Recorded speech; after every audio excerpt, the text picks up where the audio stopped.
হজের উদ্দেশ্যে যারা মক্কায় গিয়েছেন বা যাবেন, ৮ জিলহজ থেকে তাদের হজের মূল কার্যক্রম শুরু হবে, যা চলবে ১২ই জিলহজ পর্যন্ত। ৮ জিলহজ থেকে ১২ই জিলহজ পর্যন্ত এই ৫ দিনকে হজের দিন বলা হয়। কোন তারিখে কিভাবে হজের কাজগুলো সম্পূর্ণ করবেন তা ধারাবাহিকভাবে উল্লেখ করছি। আজকের আয়োজনে আপনাদের সঙ্গে আছে বাপ্পি আখন। সবাইকে শুভেচ্ছা, অভিনন্দন।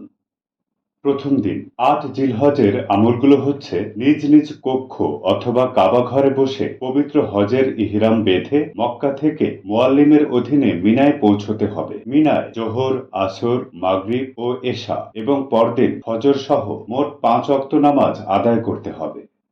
দ্বিতীয় দিন ৯ জিলহজের ধারাবাহিক কাজগুলো হলো: ১, সকালে মিনা থেকে রওনা হয়ে আরাফাতের ময়দানে পৌঁছতে হবে এবং জোহর ও আসর একসাথে পড়তে হবে। এটা হজের অন্যতম প্রধান আনুষ্ঠানিক কার্যক্রম। ২, গভীর মনোযোগে খুতবা শুনবেন এবং খুতবার পর সূর্যাস্ত পর্যন্ত তালবিয়া, তাহমিদ, দুয়া, দুরুদ, ইস্তিগফার, আল্লাহর কাছে কান্নাকাটি করতে থাকবেন। ৩, সূর্যাস্তের পর মাগরিব না পড়েই মুজদালিফায় রওনা হবেন। রাত যতক্ষণই হোক মুজদালিফায় গিয়ে মাগরিব, এশা একসঙ্গে পড়বেন। মাগরিবের সময় চলে যাচ্ছে ভেবে যাত্রা বিরতি করা যাবে না, বরং মুজদালিফায় গিয়ে মাগরিব, এশা একত্রে পড়া হজের বিধান। ৪, ৯ জিলহজের দিবাগত রাত। এ রাতে মুজদালিফায় বিশ্রাম নেবেন বা ঘুমাবেন। ফজর পড়ে সূর্যোদয়ের আগে ফের মিনার উদ্দেশ্যে রওনা করবেন। ৫, মুজদালিফা থেকে কমপক্ষে ৪৯টি পাথর সংগ্রহ করে সঙ্গে আনবেন।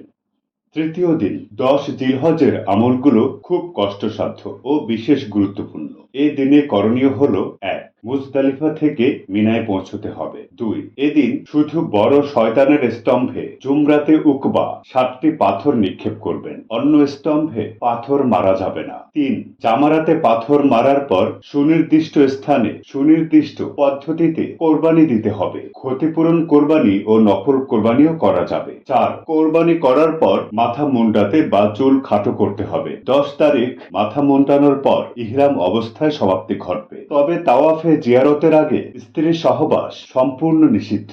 ৫, এদিন পূর্বোক্ত কাজ করার পর তাওয়াফে জিয়ারত করতে হবে। অবশ্য ভিড় এড়ানোর জন্য এ তাওয়াফ ১২ জিলহজ সূর্যাস্ত পর্যন্ত বিলম্ব করা যাবে। ১২ তারিখ সকালে ৩টি স্তম্ভে পাথর মেরে মিনা থেকে চূড়ান্ত বিদায় নিয়ে মক্কা শরীফে এসেও এ ফরজ তাওয়াফ করার সুযোগ থাকে।